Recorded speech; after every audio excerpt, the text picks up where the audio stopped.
Right. Okay. Mental health.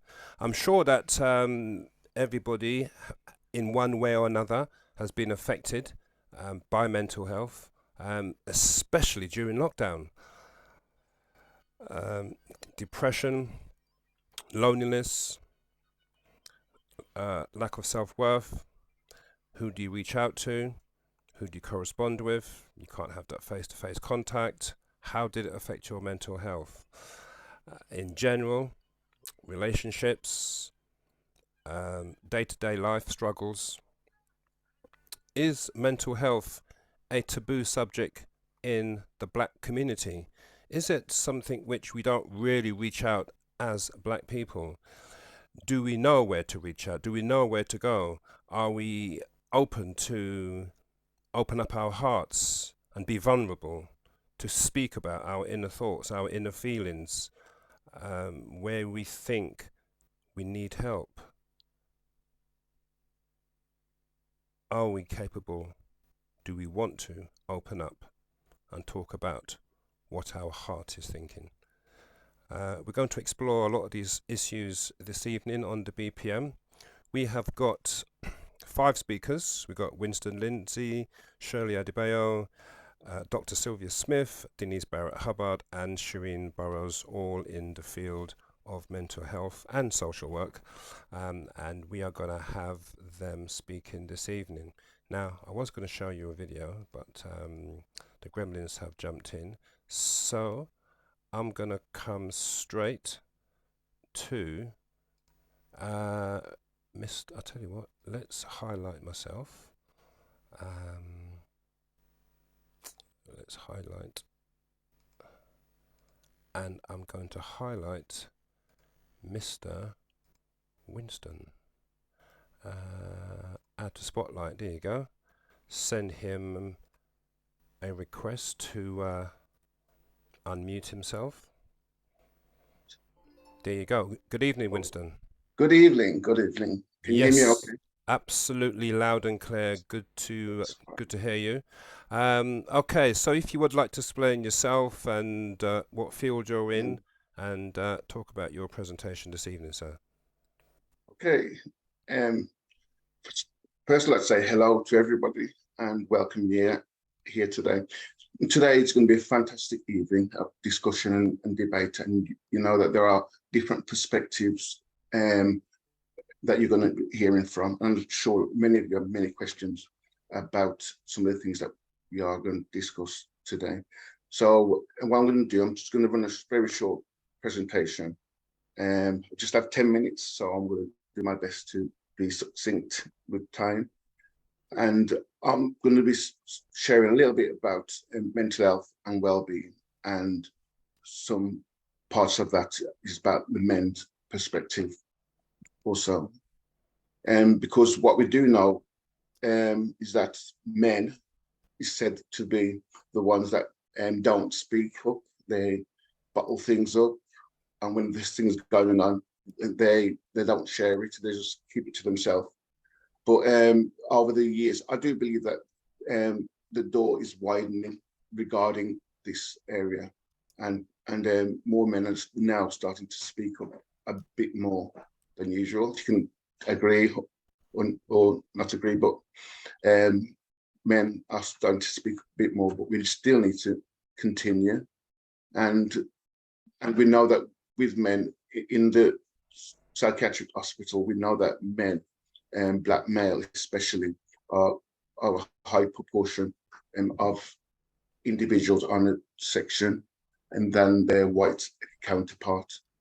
And the area that I'm going to be focusing on is your health and your well-being for men, and especially, in fact, most of what I'm going to speak about is generic. You can go across the board, you can use it for other areas. I'm going to slip to the next slide. Okay.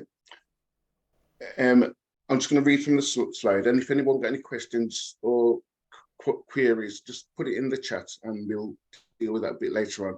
And I'll also have some links at the end, which I'll put into the chat if you want to do a bit more reading. But it just says here that the truth is that every man, every woman or even child deal with mental health differently. At a very different stage of their life, we are all at different stages, so we will have some form of mental health and well-being. We all have very different ways of how we manage our mental health. And he said that Black males are 17 times more likely to be diagnosed with a serious mental illness.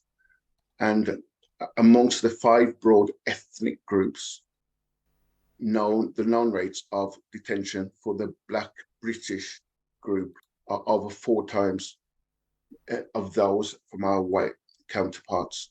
So we know that historically, Black people have been treated unfairly in the in hospital system and justice system, and they're always over-medicated. And many times I've worked for the local authority in the health and social care for about just over 27 years, and worked with mental health teams, community mental health team. I worked in a team called the Assertive Outreach, which was probably the most interesting team that I worked in, and that was individuals who are experiencing severe and enduring mental illness, and I've been in and out of hospital, and those who disengage from services. And we used to have this thing called the revolving door syndrome, where they'll go to hospital, they get medicated, then before you know it, they're said to recover a bit, then they got to be discharged, and they come back through the door a few months later. That's a revolving door syndrome, and my team was to help prevent that. And part of doing that was about engaging with people who are going through mental health difficulties. And the majority of the people that I worked with, that we had on our caseload, was Black male and a few Black females. But the less people that were on our books were from our white counterparts. So the majority was all Black and Caribbean, and even from the African background. And I've also seen in the hospitals where individuals, when they've been admitted under either Section 2 or Section 3 of the Mental Health Act, and they are in hospital, when they're trying to recover and just to get back to their normal everyday life, they are detained even longer. Sometimes they will appeal against it, and sometimes the appeal will be denied. And one of the things that I found out in the mental health system is that I used to hear comments from some of the doctors and consultants that and this person seems to be praying a lot, and they're down on their knees, and because they're not well, this is a sign that they're not well. And that was one of the signs, but they used to say, oh, the person needs to be medicated a bit more. And when they start to share about the Bible or about the religion and their faith, sometimes people used to say, gosh, they really need medicating a bit more. And so they were over proportional until they become subdued and very sluggish. I've seen people just dragging their feet in the hospital. Someone who's moved from being hyperactive and energetic to being almost slow. And these are the things that Black community needs to be challenging. And throughout Wolverhampton, we have another service called ACCI, which is Afro-Caribbean Cultural Initiative, which was initially made up of Black Afro-Caribbean and Rastafarian groups, which evolved into a mental health service for Black male, because they realized that the Black men were specifically more likely to be admitted under a Section 3 and mistreated and overdiagnosed. So they're working quite well, and we work quite well with ACCI. And there is, I might jump off the slides, I'm not going to follow the slides to the T, but one of the things that we aim to do is to connect people to the resources around them in the communities that can help them to feel well. And we have to take some responsibility for our own mental health and well-being, and not just focus on particular things, external things. Because there was a gentleman that I was working with, he's lost his wife he lost his children, they were separated, and he ended up losing his job. Then he became into financial difficulties, and so he lost his wife, lost the relationship with his children, lost his finance, and then all he felt that he had was nothing left, and he wanted to kill himself. So he tried to electrocute himself in the bath, but it didn't work. Someone came and they caught him in time, and he was in hospital in physical health care ward, and then he ended up in the mental psychiatric hospital on a section 3. When he was discharged to a team called the home treatment team, which I eventually moved to work into. And I was working with him just to try and get him back out of hospital, back into the community. And a couple of other guys was actually working with him. But because this guy lost so much, one of the things that we missed is that that restoration side of things. He was medicated, we was supporting him to get back into the community, supported him to get back home.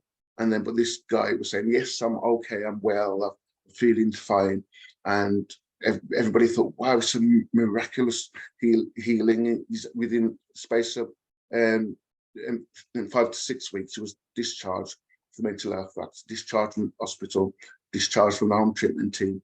And then, on the final visit, I said, look, we're going to arrange for some of us to get together. We'll take you for lunch. And then that day, he didn't turn up. So we decided to go to the house, knock the door, and then we realized that he's not answering the door. And then another friend, we called his father. He came along quickly because he lived quite local. We opened the door, then they found there hanging in his flat, because still, although he appeared to be well, he appeared to be recovering and getting his life back together, but he was determined to take his own life at that point. But one of the things he didn't share his true feelings, what's going on inside his life. And because of all these loss around him, just thought there was just no hope, and he couldn't see a future for himself. But one of the things that wasn't done is that he wasn't connected back to things that was involved in the community. He didn't get enough support with his finance to help get that back in place. There wasn't much support in terms of connecting him back to his family and looking at restoration with the family teams or mediation. So there's lots of things that can impact on a person's mental illness. And some of the early warning signs and symptoms and feelings is that people often feel stress. And this is generic, but when men are feeling stressed, sometimes it's a bit more extreme, and they'll do more extreme things, because with women that we've worked with mainly, they overdose with medication, or they self-harm, or some of them will get quite depressed. But with the men, they'll take more tragic ways of ending their life, either hanging or try to electrocute themselves, or stab themselves or throw themselves off a building. So there's an unbalance there with the statistics. And also anxiety, fear, panic. You see someone's anxious, they might be low in mood. We all get sad at some time. We all can feel depressed at some time, but when it's ongoing and you're sinking deeper and deeper, and that's when those around you need to notice some of these early warning signs. If they see a big difference in the change in your pattern, your behavior and your feelings, that's when you need to step in. There's a lot of loneliness, especially in lockdown. People were isolated. The depression rates among adults and children increased, and more people were referred to the mental health services and children's services during that period. And even now, a couple of years later, we still see the after effects. Some people just have not recovered from that. Grief, bereavement and loss. We all go through grief and bereavement and loss at some point. So it's about restoring that support around that person. We go through the grieving process, and it's a process that we all will go through when you lose someone, but it's about being with that person on that journey to recovery. Some will get very angry and become violent, but when it comes to blackmail and mental health act assessments, and the police normally calls, and then the Section 2 doctor will be called, and also the social worker will be there. And sometimes, if it's a big black male, you'll see a right van sometimes come, we'll pull up.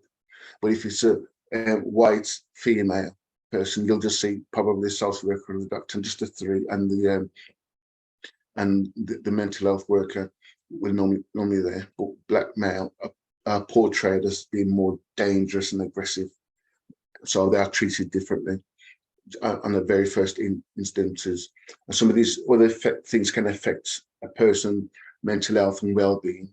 If you lack of education, also lack of skills, and that impacts on employment, and employment impacts on your finances. And some people have poor physical health conditions, and also they do not connect well with others. They become isolate themselves, and their environment. They're living in houses like squalor, and even on the news of this week, you've seen people living in damp conditions and mold. In the fact, these can cause mental health and physical health conditions, and people want to feel safe in their own homes. So the approach that I've adopted in my work that I'm doing and through the Wolverhampton Wellbeing Hub is 5 principles and 5 steps to mental well-being. I'll make some of these slides available in PDF version a bit later and upload it into the chat. 5 steps to mental health was developed by the New Economic Foundation, and evidence suggests that there are 5 steps that we can take to improve our mental health and well-being.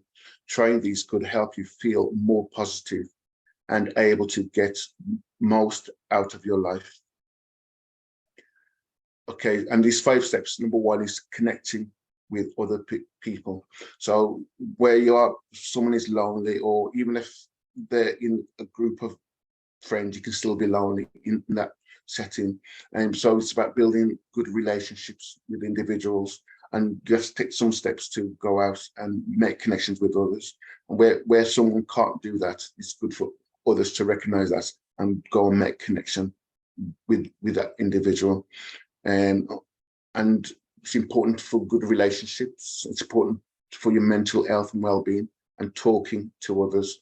Again, they say men don't talk as much as women, and men will express their emotions, but now there are more groups for men that are being set up, and I hope that continues to grow, where men will connect themselves together and talk, have proper man talk. Number 2 is being physically active. Find something physical to do.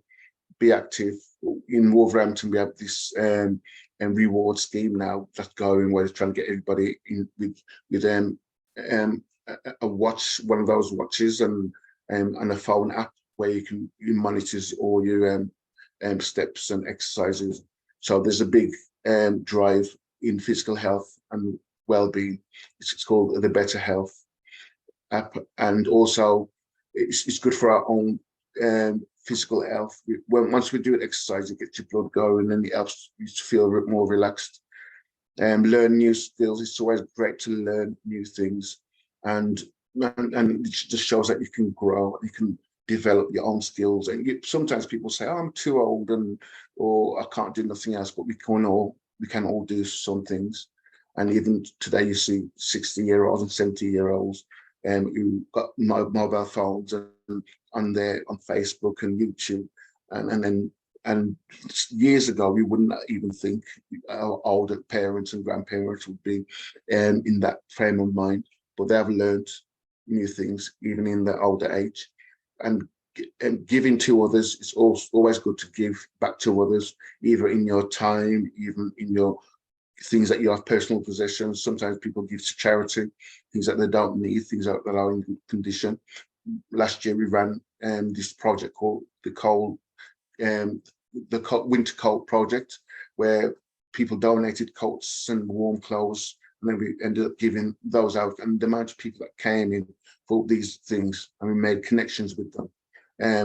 All those who gave, we just gave them some feedback, and that was amazing. People appreciated just receiving. But it's good to give, and in fact, it's better to give than to receive. You feel that blessing, and so it also to give time to others, and not just about being all about yourself and yourself feeling well and looking after yourself, but it's good to give some time to supporting other people, and also pay attention to the present moment. Some people use the term mindfulness, but it's about paying attention to what's around you and appreciating the little things you have when you go for a walk, looking at the environment, looking at the trees, connecting with nature. Also, it's give you that bit of a life back within yourself. So it's about paying attention and to improve your own mental health. So you almost take some responsibility for that. And it's just a list of exercises and different activities that you can do.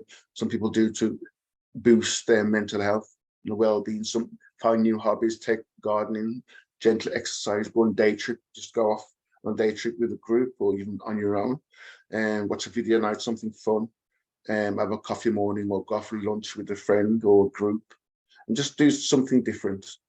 And also, and some of the other tips is in order to educate yourself, we've all got access to mobile phones, well, many of us, and computers. There's a lot.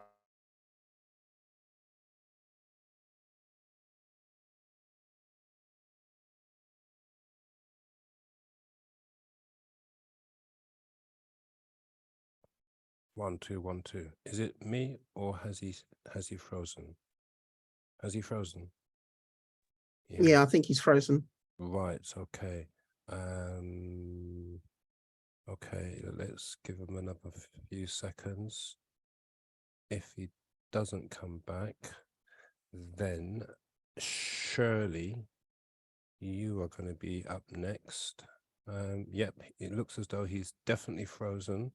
The thing about it, he's actually sharing the screen. Let me see what I could do from my end.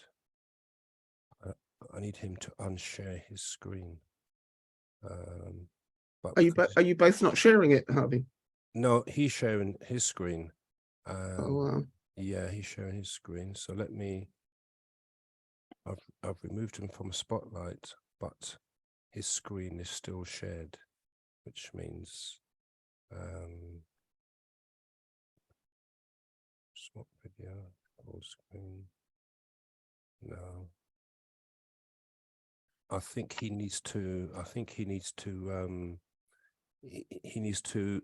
reboot his machine, log back in, and then unshare his screen. I think this is the only way he could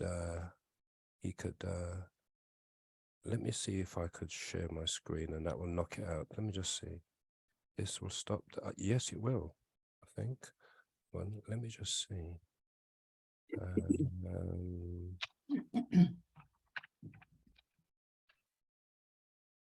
No, it doesn't. No, it doesn't. I'm actually sharing my screen now, but it's not. No. Okay. No, I'm actually sharing my screen now, but I could see on my monitor screen that all you are seeing is Winston's shared screen. So, okay, so all I could do at this moment is, yeah, Shirley. I just pressed stop sharing or something, and then Excellent.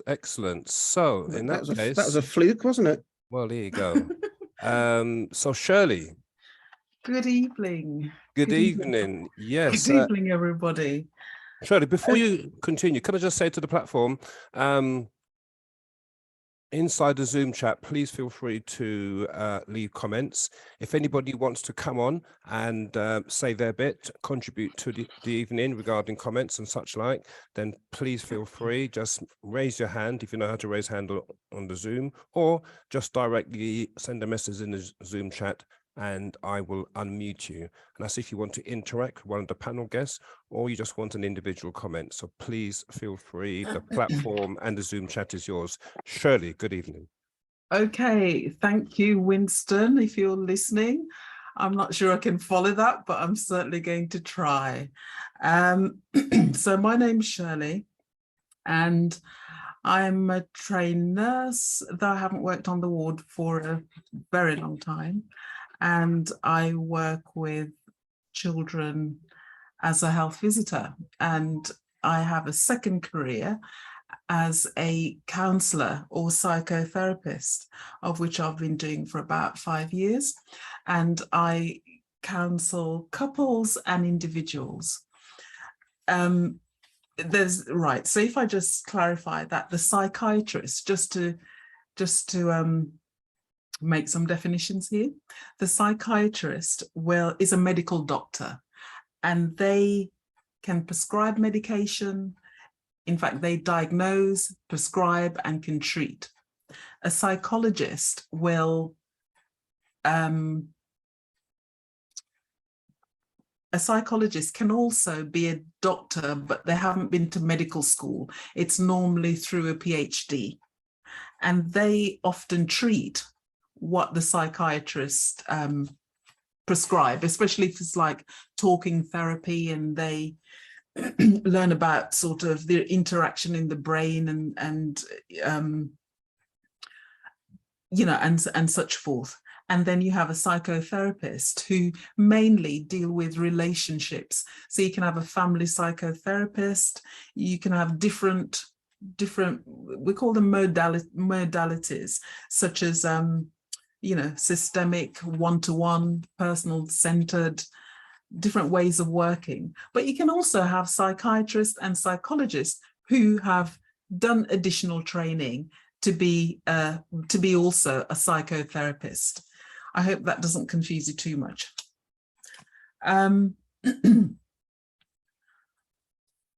What I want to look at is to ask the question or address the question or discuss how understanding your identification, how you identify with yourself, how it contributes to your mental health. And for that, I'd like you to come on a journey with me. So let's go way back when you were first the babes in arms, and ask yourself, did you have a significant other? And often it's normally a mother, but it doesn't have to be. It could be your grandmother, for example, if you were formula fed. It could be your father, it could be anybody, but an adult significant other in your life as a child, as a baby, who was responsible for feeding you, whether breast milk, formula milk, and as you grow up, food, and you could rely on that person. Yeah. And that person will give you positive affirmations. They would respond to your smiles and your gurgles, etc. And it made you feel good. But it's not always like that for everybody. And that's a term I'm going to repeat throughout my presentation. Now, this is a whistle-stop tour. So, just bear with me. So from that significant person, you then, 6 months old, you're noticing your siblings, you growing up with your siblings, they bash you, you bash them, but it's all good. You're doing that bonding. Then you go to nursery school, the nursery teacher loves you, gives you special attention, and basically you're thriving. But it's not always like that for the other person, for somebody else. So what tells us and informs us and affirms who we are is also based on, from the nursery school, you develop friends, so our peers. The feedback you get from others, I've mentioned family. You then go to school, you develop, continue with developing friends, and in a way, your friends become more important. You may go to church, you may belong to other groups, other societies. They always give you an aspect of you. If it's all good, again, you're thriving, you're forming you as a person. your partner, you may have a girlfriend, a boyfriend at the time, you might break up and have different boyfriends, several relationship. The community also gives you feedback. So on the right hand side, you've got somebody who's throughout their lives have got positive affirmations, and on the other hand, you've got someone who hasn't always had that. You have this significant other person who, as a baby, as a child, you would gurgle to, you would smile, but you get a blank face back. After a while, you give up, you stop smiling. You go to school, you go to nursery, and that blank face follows you. So you can't connect with the teacher, you can't make friends as easily. And so it follows you into work. You may not be able to find a job. And if you do, it doesn't reward you with a salary that you want. So you might end up taking something lower. Society, you look to society, and what does society do? Society sees somebody who is, you know, eyes to the ground, shoulders up, and society give you more back, you know, more of the same. Whereas the other person, it's society, it's worked for them. Society rewards them. Society sees them standing upright and walking proudly. So society pats them on the back, gives them higher salary, welcomes them. They in turn want to give back to society. It's worked for them. They want to volunteer. They want to keep whatever it is that's gone well in their life just the same. They want to repeat that with their children. But as I said, it's not always the same for somebody else. Now, in the middle of, you've got somebody on the left, you've got somebody on the right. In the middle of that, you have something that's called ACEs, Adverse Childhood Experiences. And what it says is, and a lot of research has gone into this, and I mean, it's so a shame because there's a professor from the University of the West Indies who did some work in the Caribbean about ACEs. And what it says is that if a child is brought up in a home environment with certain situations applying, such as one or either of the adults have mental health problems, have had a stint in prison, for example, have drug misuse issues, alcohol misuse, smoking, if there's domestic abuse or domestic violence, if they were like young parents, if the household experienced unemployment, an absent parent, and the parent doesn't have to be absent physically. They could be there, but not available emotionally. If 3 or more of these issues exist, those children being brought up in that household are more likely, there's nothing definite in all this, but they are more likely to have a brush with sort of prison.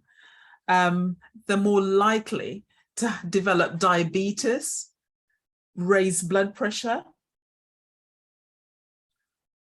they're more likely to take a risk, and risks such as sexual health or sexual health risk, multiple partners, be involved with drugs, alcohol abuse. They're more likely to be unemployed, and so it goes on. I mean, if we follow it logically, then because these things exist in the home, they're not able to concentrate. It says that these children have been exposed to a high level of stress. Just like when I started and I mentioned about I mean, I said it very quickly, but the baby expecting to be fed, but is unsure when it's going to be fed, or cries, but is unsure if anybody's going to come. So, you know, with that, it's all sort of informing us as developing people of ourselves and how we identify with the world and how the world sees us. Now, you can then almost predict the type of person who then faces society. On one hand, you had positive experience throughout your life and you want to maintain that and do the same. On the other hand, you haven't had that positive experience and there's a like a void inside you. It might show in anger, in frustration, in sort of low moods, in anxiety, and such forth. So I'm sure my 10 minutes is up, but similar to Winston, there are things. Oh, in fact, what I was going to say is invariably when I'm doing the counseling, before I start, there's an assessment, and invariably one of the question is there any mental or physical problem that has contributed to the problem that you come with today? And for the non person of color, for the white person, invariably they'll say things like, I suffer from anxiety, or I suffer from depression. Oh, it's not diagnosed, or yes, it's diagnosed, or I'm on this medication for anxiety, and so forth. With the person of color, I've yet to find somebody who says, yes, I suffer from anxiety, or yes, I am depressed. And that tells me that we are not good at recognizing those things within ourselves. And if we are not recognizing it within ourselves, what that also tells me is that it's going untreated. And although we that's another discussion, because we know the reasons or some of the reasons why we don't acknowledge it and we feel we've got to just keep going. But for me as a counselor, that is a problem. That is an issue. We have to pay more attention and recognize these things when they are at the smaller, earlier. That's what I'm looking for. Recognize these things in us earlier. And trauma comes in so many shapes and sizes. We're not talking, it doesn't have to be a big thing, but did your son or daughter didn't get the school that they, that the family or that you wanted? That's a minor, a smaller sort of disappointment and sadness. Let's acknowledge the smaller things and give ourselves time to heal on that. So Winston had mentioned about signs and symptoms. I just made a note and I'm trying to find it because I wanted to add just a few other things, like not eating, anxiety, depression, I've said, unstable memory, disengagement with people who you would normally engage with, not getting out of bed. That is real severe depression. So you're not motivated, not getting dressed, and I've said not eating, but there is so many different signs and symptoms that we could look at. Now there's this psychologist called Stultz. I'm sure I'm not pronouncing it right, but he recommends these three things: diet, exercise, as Winston mentioned, and sleep. Focus on those three things. Think of it as a triangle and focus on those three things. Get enough sleep. We all know that things look 10 times worse when we're not getting enough sleep. Exercise releases different sort of hormones, and it's something, it's providing a routine, for you. And diet, eat well, eat regularly. That's the idea. And Winston did mention also about people. Now, what I say is life goes on. It's not going to stop for anyone. One thing we can be certain of is one thing we can be certain of is life continues, regardless of whether or not we get on the train or not. So connect with people. If you're in that type to volunteer, there's so many things and places and things of your interest that you can actually volunteer, and they would welcome you. And get to know yourself. Start a journal. But this time, it's not about I did this and I did that. You can add that too, but also add about your feelings. How did you feel about whatever you did? Whatever you're writing in that journal, add about how you feel.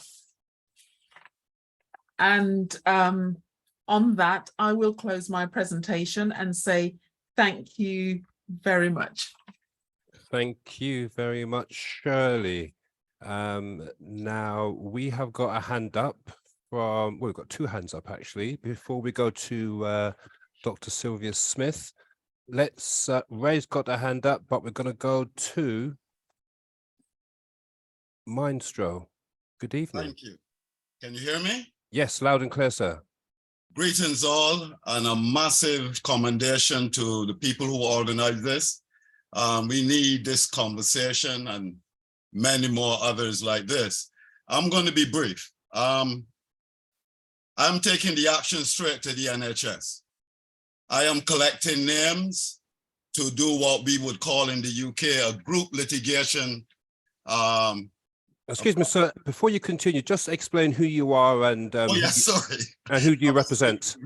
I'm known mostly as Mindstro. I'm a psychologist, and the sister explained the difference between psychologists and psychiatrists and counseling very well. So hopefully I don't have to go through that. I've worked for, say, 35 years, sometimes in hospitals, sometimes with the NHS, local authorities, in schools and colleges, as a psychologist. And predominantly, there's a mental health issue in 1 in every 3 cases. So right now I'm collecting names of any Black person who've had any contact with the NHS mental health service. Even if it's a letter, I want your name and your details, because I'm taking them taking what we call a class action lawsuit or group litigation orders, basically for malpractice. My stance is, once the NHS interfaces with any Black person, that's a malpractice. So I'm asking for your support and your help, for you to direct anyone, friends or family, who've had any contact with the NHS mental health services. I will put my poster up again in the group. It's disappeared upwards. A number is there and an email address is there. You can get in contact with me. But enough is enough. I'm looking to change the way they use psychology. In fact, I'm innovating a brand new psychology that will be more beneficial for the diagnosis and the care and treatment of Black people and all Black people. But enough is enough. And and their services, their maltreatment, misdiagnosis of our people has got to stop. So I have decided to take that on board, and I will be collecting the names up and down the UK to make sure that the services are adequate for us. Also, if you can help me, I'm looking for a building that we can start our first Black clinic in the UK, and working with such an arrangement so that so-called clients or potential sufferers under the NHS would be referred to us rather than the NHS. And whereabouts are you based, and whereabouts are you looking to have a building? I'm based. I mean, I'm an individual at the moment, but I'm hoping that I could get. I mean, I can tell you clearly that the two Black Lawyers Associations have not responded to my asking for help. So it means that I will take on the largest organization in Europe single-handedly to change the way how they use psychology against us. I'm based in Lewisham, but my details are on the poster. I can just write it out. And anyone who feels they want to help me, I'm training up interviewers to interview those people. 6 basic questions of information to get from those people who have interfaced in any way, Black people who've interfaced in any way with the National Health Service, mental health services, to help me get that information and to list and basically general admin support. But, okay, yeah, if you just put your details in the chat, then obviously yes, I will. But it is the strategy of the technology of the claim that I will hold close to my chest.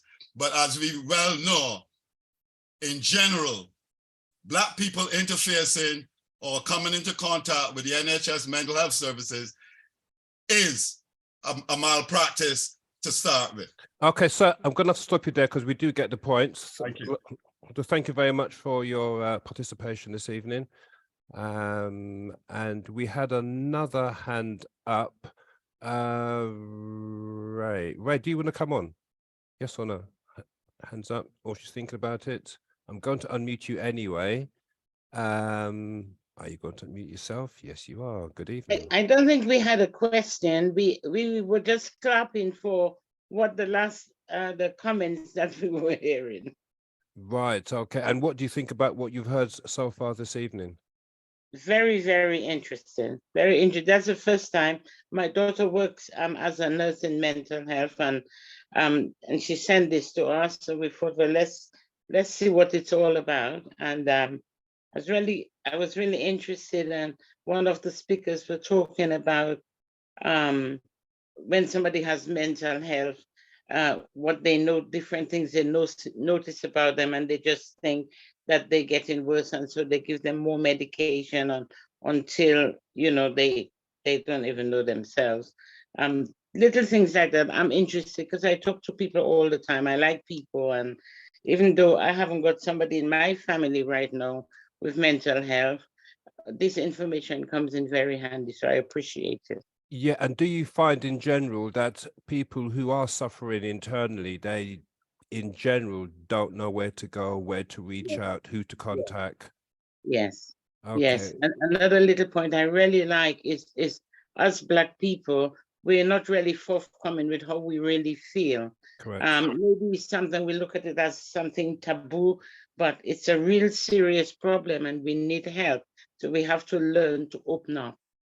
I 100% agree with you. And like I said, we do need to open up our hearts. We do need to be vulnerable because there is this thick Black skin amongst Black people, and we tend to don't really share our emotions. Even little things like sharing our emotions in public. How many times do you see a Black man and a Black woman holding hands, walking down the street, sharing those emotions, being vulnerable? I don't know. It's somewhat lacking within the community. But I'd like to say thank you very much for your comments. Thank you. I was going to say, my husband and I, we're always holding hands. We're old, but we're always holding hands. And people are all, my husband is here, people are always commenting about it. Even people in our religious organization, they always talk about us because we're always holding hands. Well, can I correct you? When you say that you're old, just you're older. Everybody is old. Everybody is older, whether or not you're 21 or you're 81, you're older. Okay. We're older. Thank you. Exactly. Thank you very much, and good evening. Shirley, again, before we go to Shirley, we've got Mr. Michael, who's waiting in anticipation. Hi, Harvey. Yes, I see you waiting in. How you doing, brother? 8 points clear, top of the league. Talk to me, brother. You keep preaching, because I think we're nearly there now. It's for us to lose, you get me? So as far as I'm concerned, you're the preacher, and I'm listening to the Bible you're preaching when it comes to the football family. So yeah, that's fantastic. Right, let's get back. How you doing? No problem. Let's get back to the mental health. People wondering what the hell we're talking about. Okay. I've been listening very keenly to the panel, and there are some questions that I would like to ask. Number one is, do the panel think that even if you have a positive mental attitude like myself, you can suffer from, mental illness? And also, it might be, again, out of sync, but I'm flipping the coin and I'm playing where it lands. How many of the organizations do we have that are funded by, for argument's sake, Black people? I mean it this way. There are enough of the superstars out there who would positively donate to a Black cause, in particular, worthy of mental health. Now, we have superstars in more or less everything: track, field, football, etc. Yeah, why hasn't, I've done my bit, but I'm still waiting for replies. But why hasn't somebody from the mental health side, being as it's something that's so taboo, because a white person does not know about my mental health. A white person can't empathize, or even if they can empathize, after I've gone, it's over the top of their heads. I need, as Shirley said earlier on, a person of color to actually give me some kind of rootage, because they come from more or less the same background as myself. Earlier on, Shirley was talking about taking your mind back to when you were a child. All I can remember was my dad. Yeah, he was the one that brought me up. He was the one that strengthened me. He was the one that nurtured me. So a big shout out to the dads everywhere, because at the end of the day right now, sometimes we don't get the downplay. But as far as I'm concerned, I have seen depression, and I am at present a carer for someone. Yeah, and believe you me, Harvey, mate, they do drive you a bit mad. But you have to bite the bullet, and you have to give them what is called positive reaction. Everybody thrives on positive reaction, whether they do it negatively or if they continue it positively. Everybody thrives on positive reaction. So I just wanted to clarify, out of all of the mental health organizations that are Black run, how many of them are Black owned? Like the man Mindstro said, we need to start focusing on us, about us, for us. And if we continue to run to government, there's going to be a time when government's going to shut us down, because we're not economically sound. And whether or not anyone likes this, to be honest, right, I don't want to say it and I don't want to sound horrible, that's your business. But right now, economically, in this country, we are not sound. And until we get to a basis where we can support our own, we're forever going to run to government. And I personally don't think it's a good thing. Excellent, sir. Michael, thank you very much for your comments. You're welcome, brother, always. Yeah, no worries. Okay, so Sylvia, we're going to come straight to you. I'm going to take 1 or 2 comments from the chat, and then we're going to go straight to Sylvia. And then I could see that Diane Hathaway, you'll be coming on straight after Sylvia. So let's go into the chat and see what people have been saying. Eldred says, try to think of physical health and compare mental health. You go to the doctor if physically ill. With mental health, we do not seek help. Usually maybe refer to mental ill health, and seeking mental good health or well-being. Sharon says there's too much fear. People will not seek help because they don't know what the outcome will be. Will they be sectioned? Will their children be taken away? Wow, that fear is very, very intense.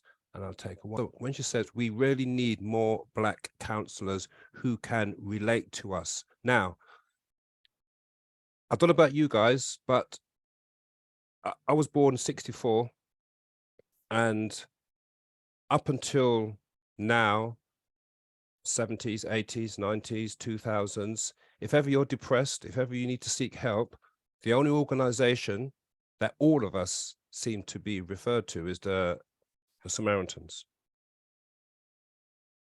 Do Black people go to the Samaritans? Do we regard the Samaritans as a white organization?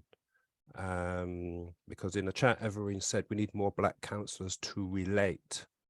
So I'd like someone to touch on that. What do you think? Do we need more Black counsellors to relate, or is a counsellor a counsellor? That's the question. Sylvia Smith, good evening. Good evening. Good evening. Wow, that last story was extremely harrowing, wasn't it? Very much so. Okay. Well, good evening, everyone. I'm Dr. Sylvia Smith. You can call me Sylvia. I'm going to take a slight diversion from what we've been talking about, and I'm going to really be thinking about us as Black people who are at work and how our mental health or mental fitness can be impacted by the workplace. In terms of my background, I'm a qualified social worker. I've been a qualified social worker for probably coming up to 35 years.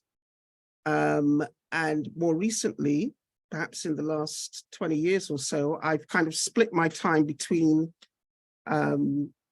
sort of practicing social work as a practitioner, as a manager, as an independent social worker, and become more and more involved in education. I spent a couple of years in the Caribbean. I worked in Dominica, and big up to the people who are here from Dominica today.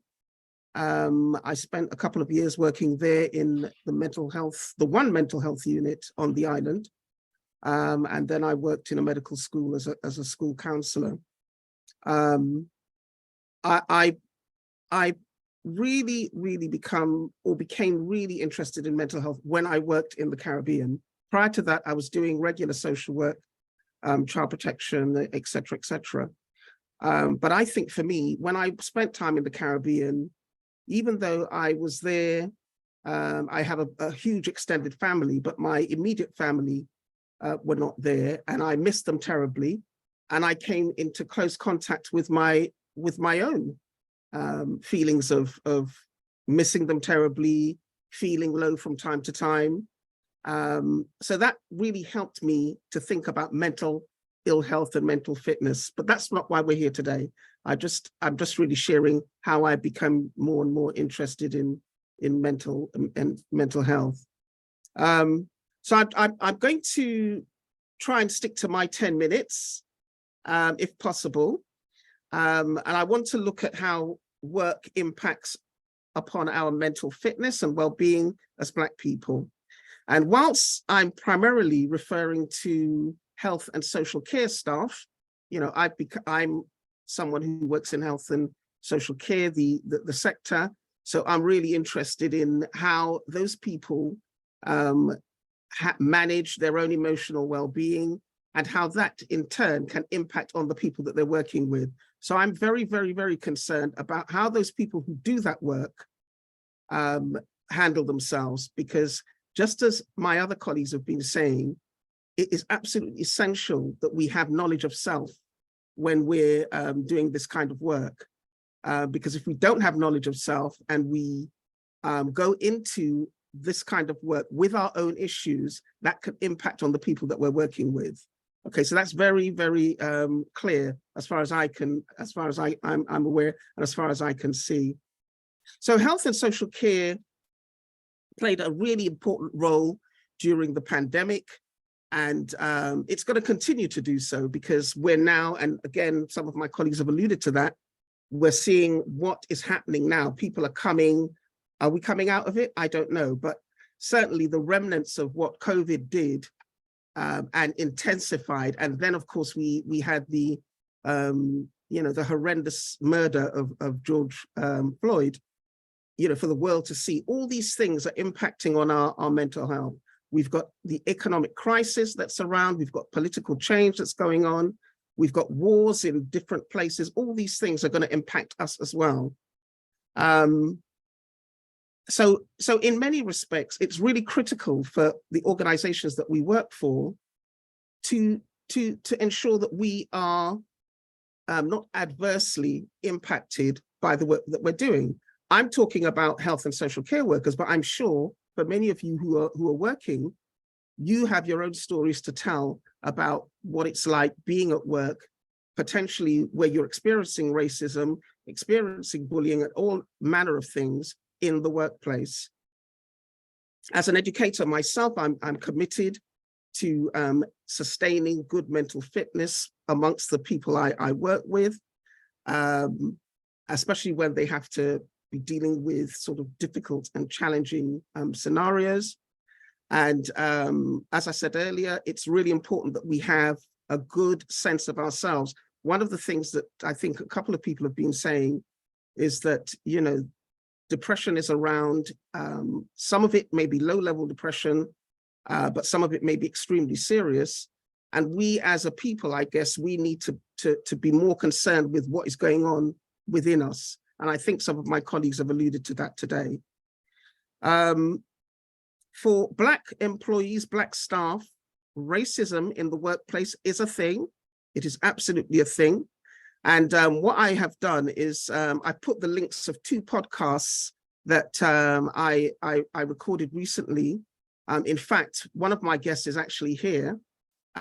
She was a nurse for many years, and she spoke eloquently at length about what she went through working in the National Health Service. So I'll put those links in the chat. You can go away and listen to those, that particular podcast, when you have some time. But as I say, Louisa is actually here today. So she is a great example of what can be going on with you when you're working in some of these organizations. The other podcast link that I put up there is one where a colleague of mine called Sharon, she and I were talking about some of the things that we'd heard people were saying about some of the racism that they'd experienced at work. So we're really trying to sort of bring these issues to the fore and trying to sort of address them in a very real way in the workplace, in the work setting. In my sector, social health and social care, we have a lot of Black people working in that sector. And, well, I certainly, and another one of my colleagues who's here tonight as well, we're involved in coaching and trying to support some of these people in the workplace. Their organizations have commissioned us to come and work with these people in the workplace to provide a safe space or safe spaces for Black colleagues to come to talk about what's going on for them in that arena, to talk about what's going on for them in that space. And as I said, we see a direct correlation between us who are working in that sector being well and how we then go on to deal with our clients and the people that we work with. So yes, it's absolutely about us and how we work, but it's also about the people that we work with to ensure that we're compassionate with the people that we're working with, we're understanding with the people that we're working with. So I see it as a kind of a ripple effect. I know I'm babbling on, I'm going quickly, but I'm trying to keep to my time. One of the other bits of work that we're doing as well in the organization I work for, by the way, I work for the Tavistock and Portman NHS Trust, which is a mental health institution, but I work on the teaching side. So I'm around that sort of issue every day.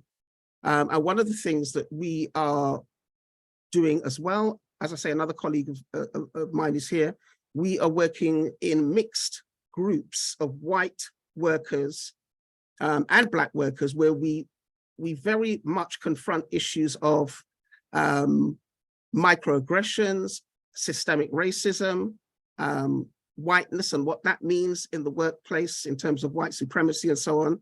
So we're trying to tackle those things in those kinds of forums, those kinds of groups. They don't always land terribly well in terms of people's acceptance. But one of the things we do is that we work alongside white colleagues, and invariably those white colleagues have a very clear narrative about what white folk need to do to redress the balance. So that kind of work is going on as well. So we're working to try and help and heal our people, but we're also working to address some of the issues of racism that go on in the workplace. Okay. So in the course of my work with Black staff, as I say, I seek to support them, to manage the emotional trauma of some of the experiences they have at work, to recognize and manage burnout, to provide support with personal and professional challenges, because sometimes when you get into these spaces with our people, there are lots of personal issues that are impacting on them that stem possibly from their professional challenges, but also stuff that's going on in their personal life. Somebody alluded to it earlier, loss, separation. We are like everybody else, we suffer from these things too. Also, giving some career advice and support. Sometimes they may need to leave where they're working because it's so toxic. So sometimes the coaching takes the form of talking with them about leaving and moving on. So let me finish up by saying that I have a few worries though about us as a people. And I don't know if many of you are aware of this whole issue around Black excellence, because I personally feel that our striving for Black excellence doesn't always serve us very well. I think it brings insurmountable pressures on us as people. It can contribute to burnout and breakdowns, and I've seen that too. Let me finish by just saying that in terms of my own ways of healing, I very much believe in self-care and spirituality, not religion, spirituality. I think career breaks or time away from work is essential. And I myself intend to take a sabbatical later on this year.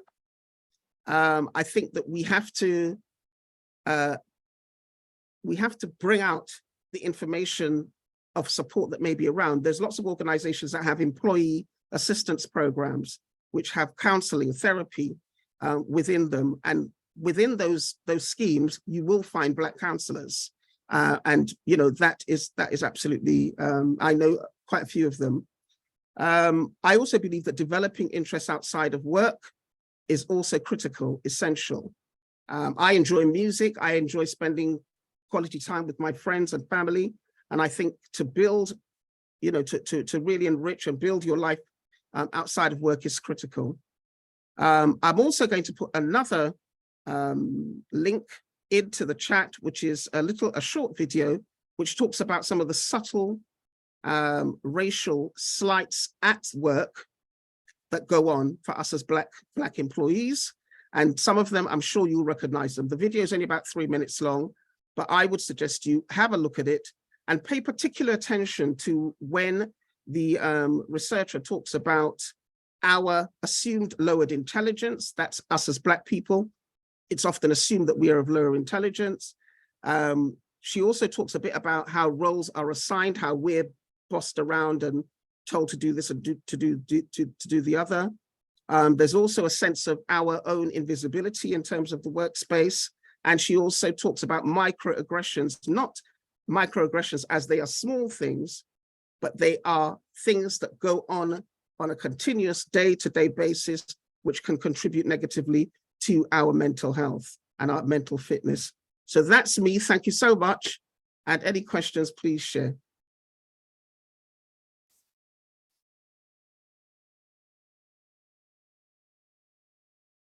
Sorry, I was muted. I was talking to myself then. Thank you very much, Dr. Sylvia Smith.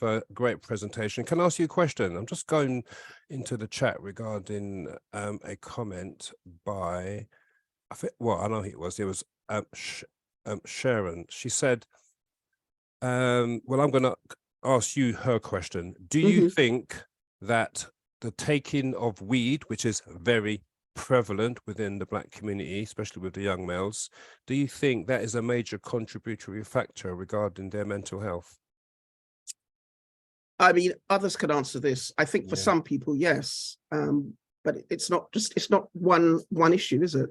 No. And that's also part of our problem. We home in on one issue and we think that's it. That's the problem, and we've got to tackle that. And it's a multitude of things. It's a multitude of things. And yes, for some people, smoking weed can exacerbate their mental health, but not for everyone. And also there's another comment in here that says, thank you, Sylvia. Will you be sharing the link to the podcast? Yes, I will. When Harvey stops me speaking, I will do my diligence and pop it in the because I can't do two of them at the same time. So I've got them all set up. I'll just pop them in the chat box. Thank you. That time is now. Can I say thank you very much indeed? Thank you. Okay. Now, before we go to Denise, I have got something to share, which I was meant to share after Shirley's presentation. So let me share this. This is about 6 minutes long. Not an angry Black poem, though I'm angry and I'm Black. This is more of a cry for all the Black men who were never given permission to cry, for all the Black boys tried as men who were taught not to feel by people who did not love them, who were taught not to feel by people who did. I know that I'm a Black man. I've seen the reflection of my skin in the eyes of too many stares in my lifetime to forget. The first time I was taught how not to feel, I was 9 years young, my lungs still learning to breathe in America. That day I witnessed the police talk down to my uncle like he wasn't a skyline, like I didn't look up to him, like he wasn't a king in baggy FUBU jeans with a smile that echoed the sound of war ending and peace rising from the ashes. I can recall my heart balling into a clenched fist, bare-knuckled aimed towards his reckless mouth, calling my uncle every name but the one my grandmother gave him. When the cop handed him back his driver's license, along with his dignity, the car ride home was a silent one. Tension filled our vehicle like thick fog. My uncle threw his smile in the back seat and his joy traveled somewhere distant. His face became an abandoned church on Sunday, and I was an awkward prayer sitting in the front seat, not knowing what to do with my body, so I mimicked his mad. I figured if we had the same growl on our face, he would remember that I was his kin. Later that evening, he sits me down and talks to me about what to do when I'm stopped by the police. His voice, serious as a siren howling through the projects. It was then when I realized that this is not the first time his smile was arrested for no reason. But what was sad is that he did not talk to me about how he felt, about where he hid his anger when we got home, about the pain still a river rising in his eyes from the first time the police beat him because his skin blended too well with midnight past curfew. He just carried on his day. Like being harassed by the police was normal because in his world it was. In his world, no one ever gave him permission to feel. In his world, he was treated numb and then was accused of being numb. 3 years later, on one tragic night in Chicago, my uncle lost his smile for good when a bullet missed a crowd of folk and landed in his skull. I remember his funeral like it was this morning. He laid still as a night star in the casket. I pressed my curious fingers against his lifeless body. He was cold, hard, numb, void of emotion, just like his environment taught him to be when he was alive. Groups of women in my family took turns screaming in unison like a choir of grieving mothers. But all the men in my family sat in the pews still as stone, trying not to crumble, pretending not to be broken. They were also lifeless. The only difference between their faces and my dead uncle was the occasional tears escaping their eyes like runaway slaves down the field of their cheeks. There is no scene sadder than hurting men, afraid to be hurting men in public. The second time I was taught how not to feel, it was during his repast. My heart was still confetti. Still learning the beats of the rhythm of my uncle being gone. My older cousin, who experienced too many deaths in his young life, said, "Boy, why are you still crying? Don't you know it's time for you to be strong for your family? Your mother doesn't need a weak man in the house at this time." My tear ducts dried up and became a deserted land. And in all my years, the men in my life have taught me that my emotions is a disease, because where I'm from, showing the wrong emotions might get you killed, or worse, you will live in the shame of being human. For so long, I thought my emotions were weakness. It took 2 years into my marriage for my wife to see me cry once, and when she did, I thought I failed her. I thought she doesn't need a weak man in the house at this time. She doesn't need a husband so human. The first time I was taught how to feel, I was in counseling. I was sitting on a chair that felt nothing like home. My heart was sitting on my lap, bare and bleeding, vulnerable for the first time. I was processing my soul to a trained therapist who knows God and knows broken people like me well. She said, "Preston, you have been set free from your sin, but you haven't been set free from the sins others committed against you." She said, "I'm here to help you be set free from the lies of your childhood." She said, "Being able to mourn properly is a gift from God that you are afraid to receive." And I see now that a man mourning doesn't make him weak. It keeps him alive. It keeps his insides from becoming a funeral. When grief comes out, it makes room for life to come in.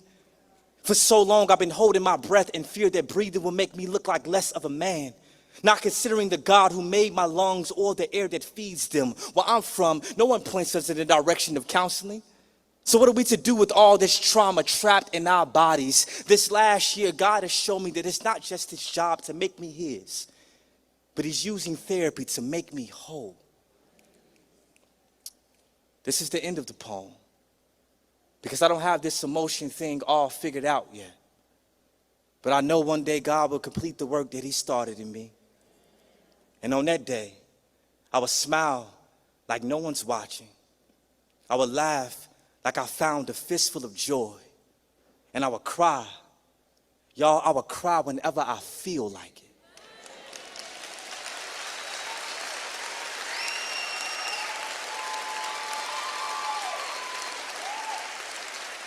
Who gives a black man permission to feel? Jesus has. Jesus will. Thank y'all.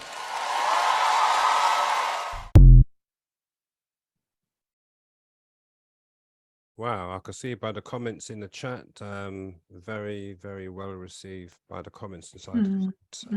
And Shirley, if you want to say a little bit about that, because that was obviously the video which you supplied. Yes, I felt it said everything that I actually wanted to say, and trying to do a whistle-stop tour about the value of counselling. This just summed it all up, and I don't know, I just felt it was very powerful and something that I wanted to share. Because as I said, I think sort of if we look back and growing up and the experiences, it can leave a void, and the result of that, you know, feeds into our mental health, which, you know, and our deteriorating mental health, of which sometimes we don't connect. We don't connect what's happened in the past, as probably don't even think of it as trauma or prolonged stress. We just know that there's an emptiness, there's a void, there's an anger that we don't know the origins of. And I think this video just, to me, just sums it up. We need to talk more and recognize, you know, things within us more than we do. So Absolutely, yeah. Thank you very much for the video. Very well received. Good evening to Diane. Hi, can you hear me? Loud and clear. Excellent. Okay. I'm going to be really honest, and forgive me. Someone just sent me this link and I sort of jumped in halfway, so I actually have no idea. I mean, I've got a gist of what this is about to some degree, but clearly the topic is mental health. So I'm a child protection social worker in terms of my job. I'm 47 and I have been supporting for many years my brother who's now 41. He had his first mental breakdown at aged 18.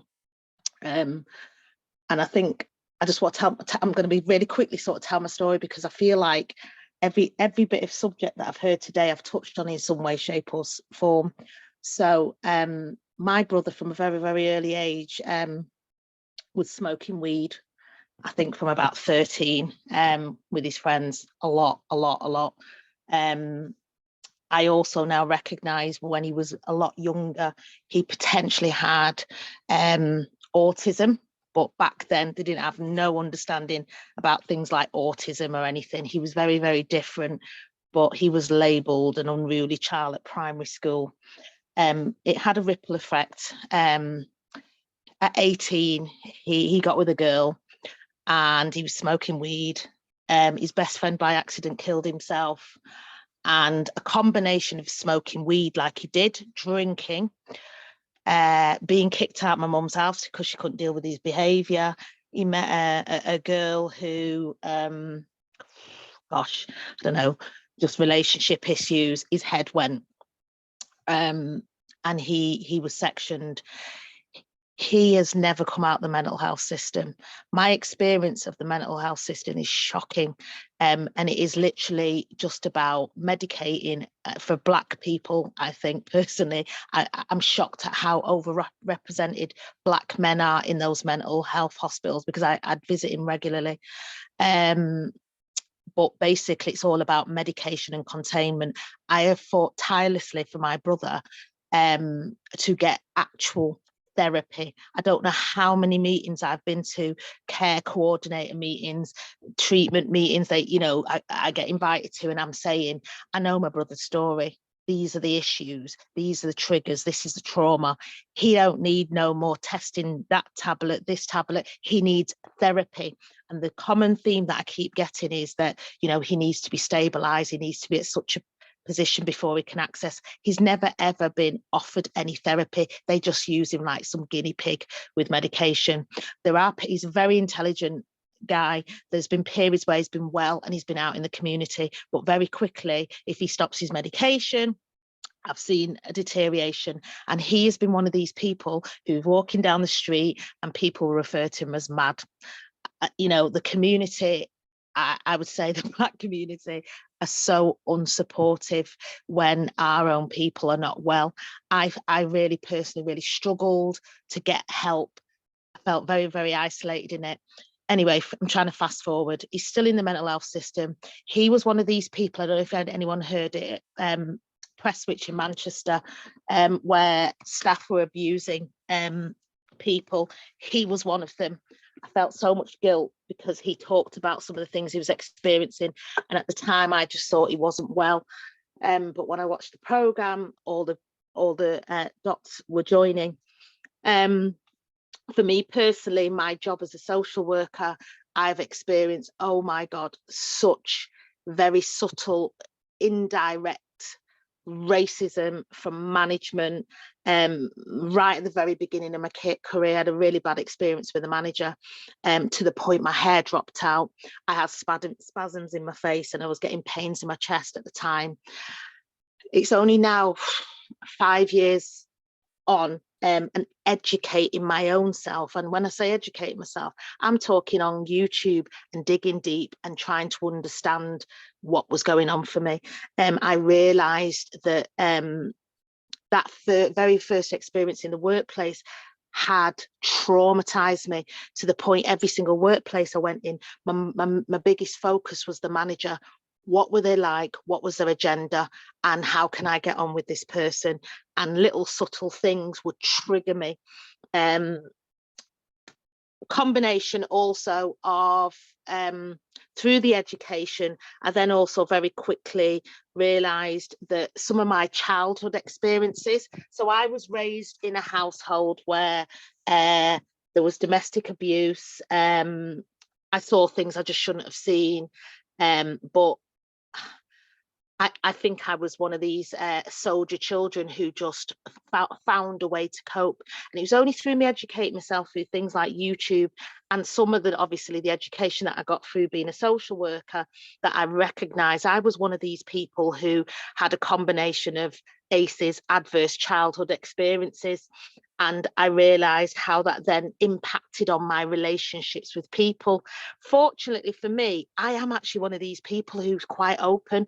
I will speak my truth. I will talk about how I feel. I will talk about bad things I've experienced. But what I recognise within the Black community, there is very much this, you know, this old school mentality. What goes on in our house, you keep your mouth shut, you don't discuss it, you know, stop your foolishness, stop your crying. There's this, people don't talk. And I think with men especially, there's a load of fantastic women groups, empowering groups of women, where we all sort of talk and share our experiences and signposts. But for men, there is a massive lack. But there is a massive representation in the mental health system for men. Fortunately for me, and this is the bit I think is really important. I'm in a well-paid job, so I earn quite a decent amount of money, because I know the politics in the workplace and how things can be twisted and used against you. But recognizing that I was struggling, I got to a point where I was struggling to do my job properly, impacting on my personal life. I took it upon myself to go and find myself a therapist, because I realized that I had a lot of unresolved trauma. And so I paid privately £90 a week. I sought out a Black male therapist who works alongside me every single week, which is doing fantastic things to help me sort of get through what I'm getting through. You know, I'm exercising regularly, I'm educating myself about how I need to eat better. But my point is, not everybody, okay, it has got the money to do this. I do know here in Manchester, because I can see there's people all over, we do have things like I think it's Can and the African Black Mental Health Services, which are, my understanding, run by Black people. I feel there needs to be more investment in a lot more of this. I feel there needs to be a lot of promotion of taking away this taboo, like mental health is you're mad in your head, mad Pete. You know, there just needs to be a different.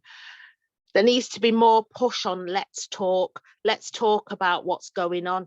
I openly share and tell people I see a therapist. I speak it loud at work, and now I was quite ashamed about it, but thinking, no, I see a therapist, because I'm hoping that a lot of people see me and know me, and they see that, you know, Diane's a really bubbly person. She's outgoing, always smiling.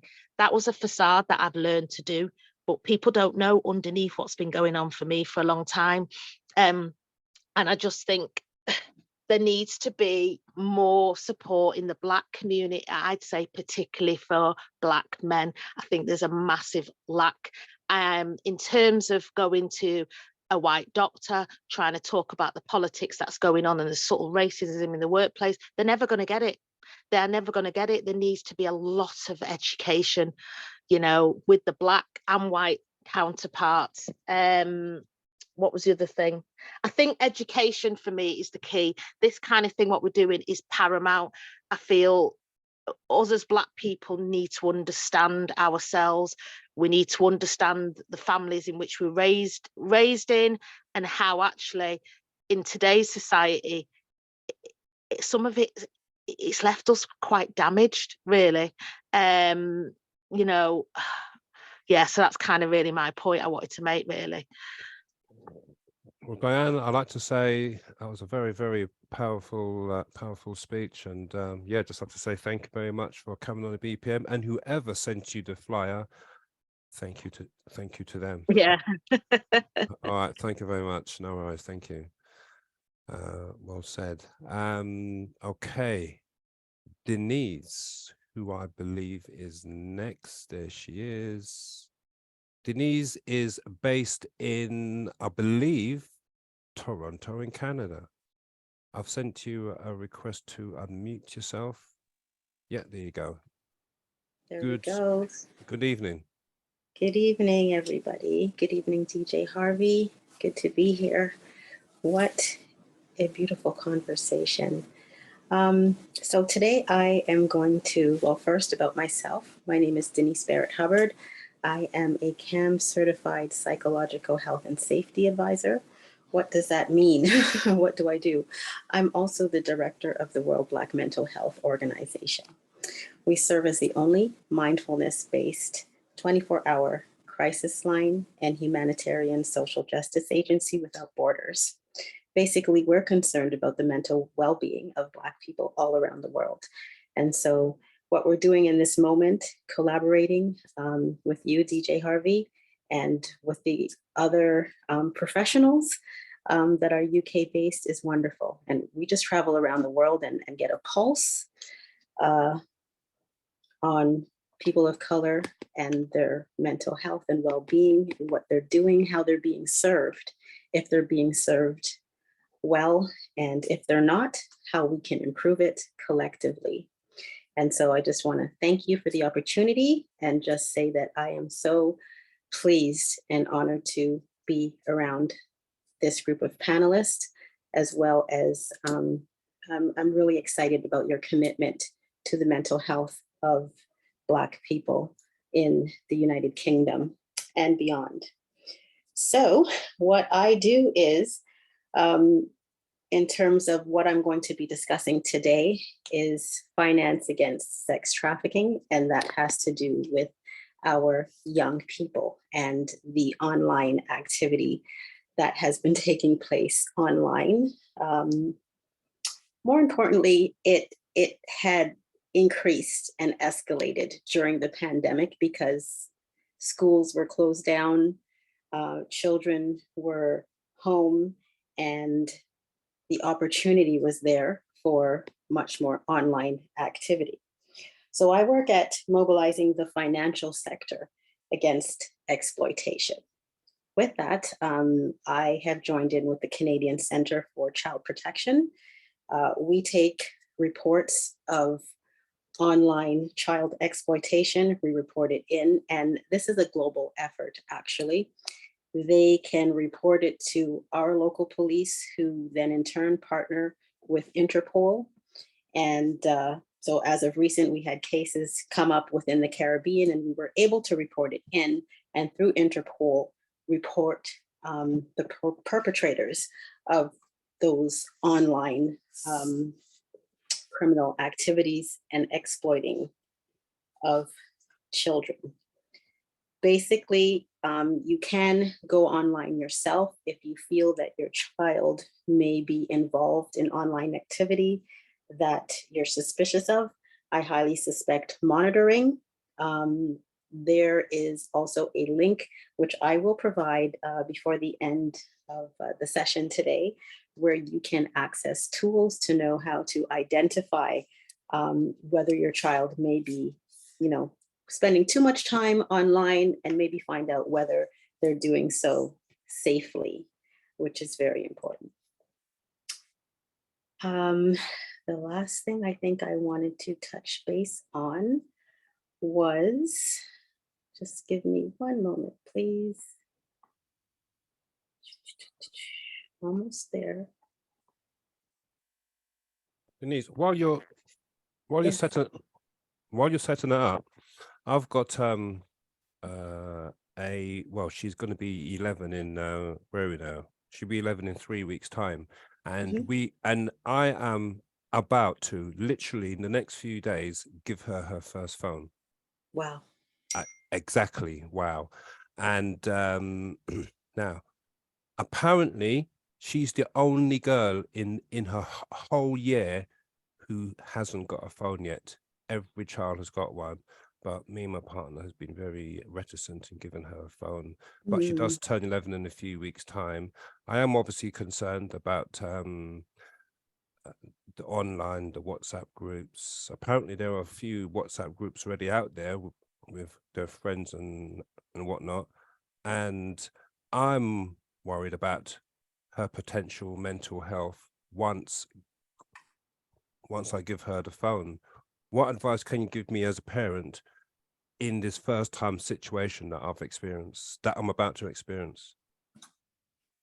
Okay. Well, you can explore. There are some apps where you can actually track your child's activity if you're really looking to get serious. Otherwise, I'm more inclined to use a holistic approach. I think that since your daughter is going to be getting a phone, there might be a little less interaction because she's going to be kind of involved with her phone and spending more activity on WhatsApp groups with her friends and things like that. So I would have conversation. I would have conversation about her phone. How is she liking it? How many friends does she have as her contacts? Basically get to know who she's engaging with online. And I think that's the first step, is to just still be involved in her life, because I mean, she now has this device where is her gateway to a world that you have no control of, DJ Harvey. And so I really think that it's up to us as parents, yes, to be in the position to monitor not only who her contacts are, but her activity as well. And if you want to take it a step further, there are many apps that are out there that can help parents to, you know, monitor their child's online activity. This has gotten really serious. It's even led to some children taking their lives because of bullying and things that end up happening and spinning out of control in that environment. And so, yes, I would highly suggest the monitoring, continue to engage in conversation about the device, what she likes about it, what she's using, what games is she playing, as well as monitoring the contacts as well. Yeah, no, thank you very much. I digress. Like, yeah, thank you very much for your advice. Yes, on with your presentation. Sorry. Yes, no problem. You're most welcome.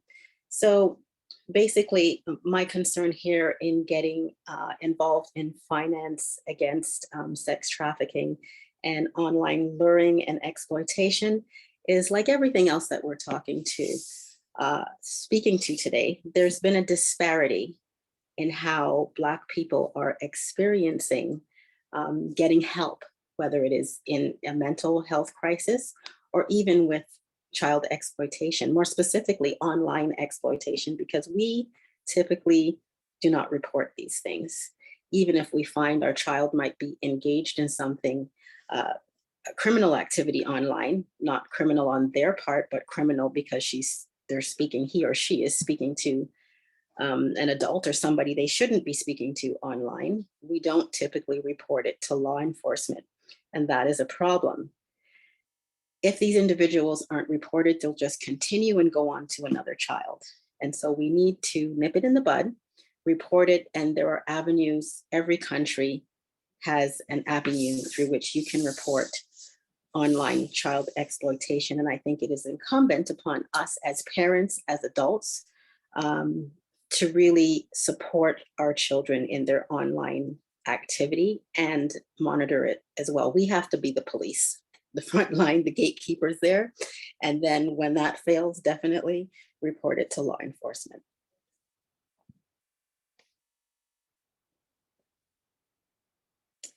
Any other questions before I go on? So you deal with, you're obviously based in, is it Toronto? Yes, that's right. Okay, but you obviously reach out far and wide. Explain to us how that works and how you network. Certainly, far and wide was because we didn't want to just keep it local. We have, by extension, families, loved ones, etc., living in, whether it be throughout the Caribbean, South America, Africa, and typically on a different scale, we're experiencing basically a lot of the same things. And when it comes to the services that we're receiving, our experience is also quite similar. So identifying that and wanting to connect, I think, was the basis behind what we're doing. That connection piece, for me to be able to connect with my sisters and brothers in the UK or in some part of Ghana, Nigeria, Guyana, Trinidad, Barbados. It's just a beautiful thing. And we're sharing all these stories. And it's like, wow, okay, you had that experience. What happened there? And we begin to embark on this whole healing journey and a sharing of information journey that we've never, ever, ever had. And so forums like this, I hope we continue to do it. And it's with everything. I know that you're doing something on breast cancer soon, prostate cancer. We really haven't collectively addressed how we've been treated with respect to our illness, more specifically, our mental illnesses. As a community, we really haven't gotten serious about mental health. It was just considered madness or something to that effect. You needed maybe an exorcism, something is wrong, but not necessarily anything requiring medical intervention as people of color. And I talking think of, now, and talking about intervention, sorry to interrupt you. This is all about also people reaching out as to where can I go? Where can I seek help? Who do I phone? What link can I go on to? Okay, so let me tell the platform. Now, Denise, you are totally unaware of what I'm going to say, but I think after he's bracing himself thinking, what the hell is he going to say? Well, I think after our first discussion about several weeks ago, there was a lady who I brought to your attention based in the UK who desperately needed help. They desperately needed somebody to speak to because she felt unsupported by her own Black stroke organizations in London. I put you in touch with her, and you've been in touch with her a couple of times, reaching out to her, hopefully giving her some source of peace, some source of inspiration. Talking to somebody definitely halves the problem, takes that burden off the shoulders. So regarding just using that story as an example, we've got over 100 people on tonight. Without a doubt, there are some people who would love to reach out, who would love to speak to somebody. And that's where I pass the baton on to yourself, because you've done what? Absolutely. You've done wonders. So yes, we have crisis lines available, and I've put my personal crisis line number out there. I'll put it in the chat as well. It's 905-409-6334. You can get it on WhatsApp and talk to somebody right away. And what we will do is connect you even after having a conversation with someone in your region. So we have social workers, counselors, practitioners that if you are in a particular country, you call into the line and you just need to talk to somebody right away. I have a psychiatrist. They don't work 24 hours. Neither do psychologists.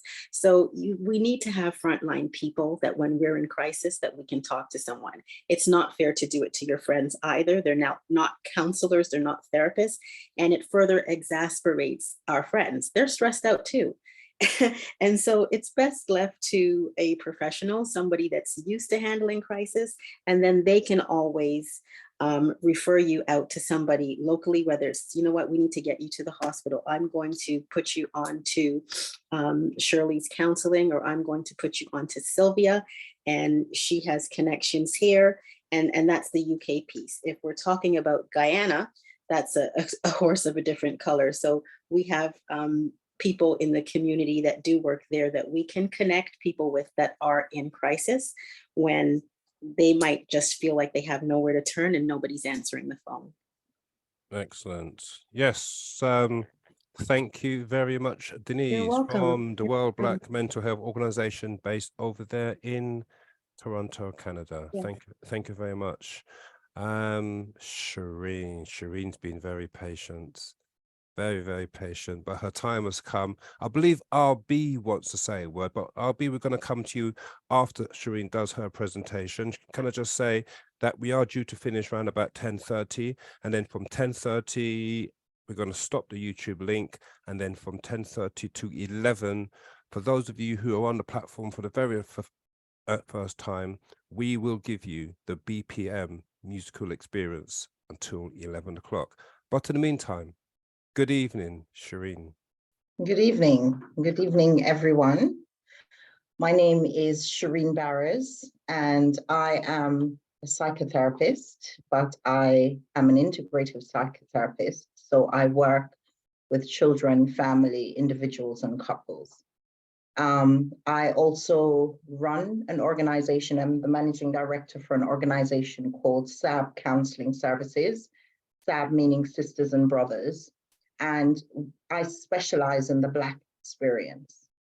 I also have a sister company, which I'm trying to build, which is SAB Black Therapy Network, which is actually to create a forum for community to be able to tap into.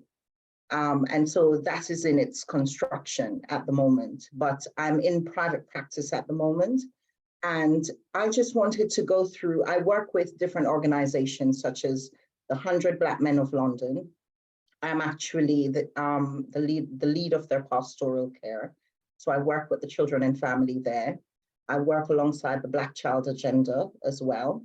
And I work with local authorities, the adoption service, their families who, for example, are given, are offered therapy, but not necessarily from a Black person. And families are able to tap into our service and bring a Black therapist in. I believe that our issues are slightly different. I am not saying that we cannot use services available, because we can. However, there are other ramifications to using those services, which a number of people have explained on this platform. So I will start by saying Black people are over 4 times more likely to be detained or sectioned under the Mental Health Act. Community treatment orders, outpatient programs can nonetheless involve compulsory recall to hospitals. We're over 8 times more common among the Black population. Black British people are statistically more likely to come into contact with mental health services through the criminal justice system than via their GP. Now, the Race Equality Foundation found that Black people are statistically more likely to be diagnosed with schizophrenia, but are less likely to be diagnosed with any other mental health condition, particularly in the case of Black men. Also, despite the increased risk of self-harm in young Black females, fewer receive psychiatric care. Now, one of the things I want to, because our previous speakers has highlighted some really important stuff, but what I would like to go through right now, which is a main source of issues within our community, is actually trauma. So what are the main sources of trauma? Racial issues create trauma, immigration, religion, domestic violence, natural disasters, sexual violence, which is really prominent in our community, and we don't speak about it very much. But you know, it has shown up a lot in the counseling room. And so today, what I wanted to speak about is how we can deal with familial trauma. Now, obviously, we know that psychosocially, you know, as I said, racism, immigration, religious beliefs all feed into that, but also it impacts, you know, it's impacted by the relationships we have growing up with our own parents. You know, the doctor referred earlier about Black excellence and the fact that, you know, we should actually not try to be so hard on ourselves, which I so agree with. But if you were to think about that generationally, we were told you have to be twice as good to reach further. And so those things feed into the narrative. When we speak about domestic violence and growing up in domestic violence households, when we speak about family secrecy and the fact that some of our parents or grandparents don't actually discuss, you know, things that happens normally in the family with us, things like violence and sexual abuse. And when we think about, you know, where we came from in terms of the beatings we had, a lot of people will say, okay, it didn't do me any harm. But what that creates is actually, it creates issues around boundaries. It creates issues with trauma. We are unable to create healthy relationships. We trauma bond with individuals who come from a similar makeup as us, because relationships are mirrors. And sometimes when we think about our lives generally, you know, we think about, you know, what is it that, why is it that I am continuing with this pattern? That is how patterns happen. It starts from the family dynamic. And we need to actually look at that as a community.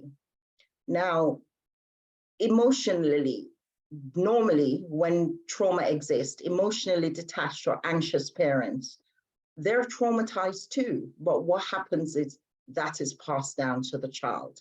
Intergenerational trauma is real. Sometimes you may not know the story itself, but you feel it in your body because it can be passed epigenetically. It even alters our gene function. If mom or dad had a traumatic childhood, the trauma is unresolved. It passes down to the parent and the child through our conscious or unconscious mind. Okay, now, how do we identify trauma symptoms? Well, hypervigilance is the main one. If you notice in our community, we speak very highly about not trusting anyone. And that is one of the ramifications of trauma sometimes. Now, we become hypervigilant, we can't trust people, we don't want to speak to anyone. So we lose that sense of community that we were brought up in because of that, yeah. And I understand the implications of that in terms of mental health services itself. However, it doesn't create a sense of community within our community.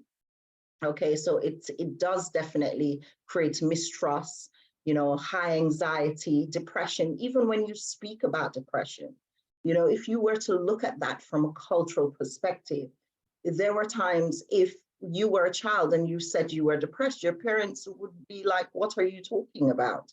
You know, it would be, you're lazy, you don't want to do anything. But there needs to be an identification of the fact that depression shows up differently for us.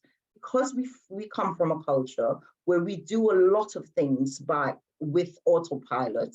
So for example, as girls, the way we're brought up is that we would cook dinner, so we provide for our children. We will take them to school because that is necessary. But if mothers sometimes go to the doctors and say, I'm suffering with depression, but I'm able to take my child to school, I'm able to go to work, they don't view that as depression. But it comes under an umbrella called Sisterella complex, which is we do the basics. But when we think about things like self-care or going outside of that, or kind of joining in with a sense of community, that doesn't happen because we actually isolate ourselves from people, you know, and these traumatic factors creates panic attack, nightmares. Think about insomnia as well. You know, that impacts our mental health. When we cannot sleep, when we're not having enough sleep, something as simple as that, you know, impacts our mental health. And, you know, from traumatic incidents from our childhood and our past, it creates self-esteem issues and self-confidence issues. Now, we need to also remember, we use our mind a lot and we think, okay, just have positive thoughts and we will be okay. But it's not as simple as that, because our body keeps score of these trauma. It actually is stored in our body. There is a part of you that may not have felt safe as a child. And that is why it's actually coming out as adults. And this fear that we drive in our community, when we want to step outside of the mold and be bigger than who we anticipated or our family thought we could be. We have this sense of fear around people, places, etc.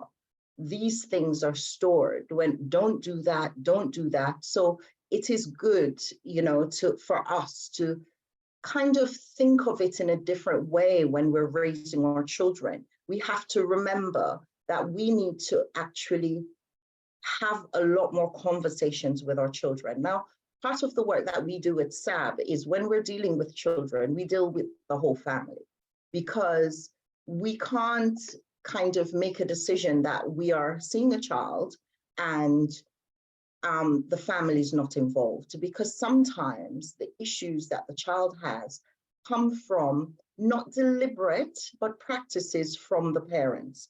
And it's not a blame game. It's just that is the way we were taught to parent.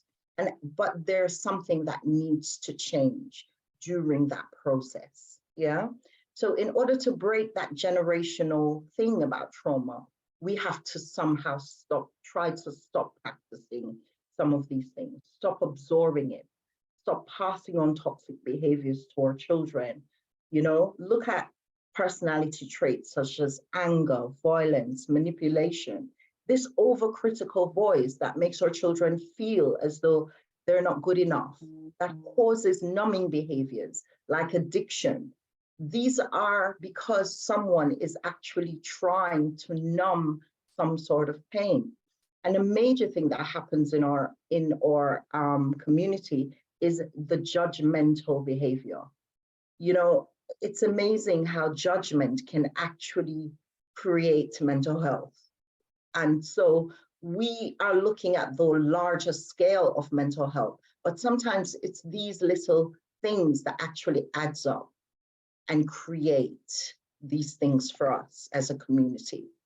Now, someone spoke earlier about journaling, which is actually a very good thing to do, but our community may not accept that fully because maybe when you were growing up, your mom used to read your journal, or your sister or your brother, but there are apps out there now, so you can journal on your phone.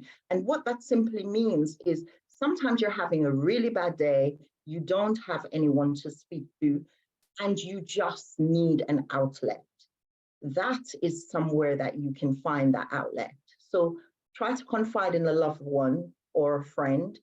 And this idea that therapy is either for people who are wealthy, or, you know, it's not a space for men or women, it's just an ideology that we have actually been fed. I don't see why, as a community, we should feel as though we cannot be heard by someone. You know, remember the way we were socialized. Boys are socialized to just man up and deal with everything. And that is why in our mental health wards, it's so filled with Black men, because they are trying to do something that is not human. It is human to have connection. It is human to speak about issues that you may have. And sometimes you just need a therapist to help you, to walk with you through those paths, those traumatic things. You know, someone spoke earlier about, you know, I think it was Michael was asking about Black spaces. You know, I've prepared a few spaces that I've emailed to DJ Harvey. I've also given 5 Black spaces that are charity-based. Not all I think it is easier now to access a Black therapist.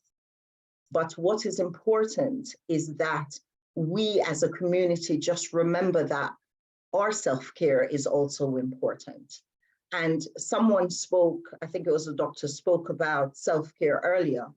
But the thing is, even as parents, if we are drained, it is very hard for us to actually sometimes look after our family. So we need to remember that we cannot pour from an empty cup. It is okay to actually teach our children to look after themselves, and that it's not selfish to do that, because a lot of us come from a culture where people pleasing is the way we survived in families. That makes you a good person. And so we step outside of our boundaries, trying to give everything to everyone and leave nothing for ourselves. And I will end this off with some self-care tips. You know, self-care means taking time to do things you enjoy.